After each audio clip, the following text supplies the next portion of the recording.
নিজের ডুল নিজেই পেটানো এই অভ্যাসটা অনেকেরই আছে। তুমি যা করেছো তা তুমি নিজেই বলে বেড়াচ্ছ।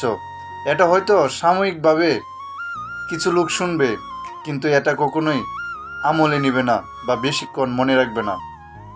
তুমি এরকম কিছু করে দেখাও, এরকম কাজ করো যাতে তোমার বলতে হয় না, সবাই দেখেই বুঝতে পারে যে তোমাকে দিয়েই হবে।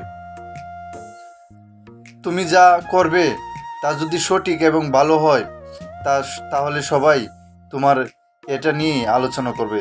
তোমাকে ডোল পিটিয়ে কোনো দরকার নেই। আর তুমি তা করতে পারবে তখন আর তোমাকে ডোল পিটিয়ে বেড়ানোর কোনো প্রয়োজন নেই। সবাই দেখবে এবং তোমাকে নিয়েই গর্ববোধ করবে। মনে রেখো, সম্মান কখনো বলে পাওয়া যায় না, তা অর্জন করতে হয়। কথাগুলো সঠিক মনে হলে ভিডিওটি শেয়ার করে দিবেন। ধন্যবাদ।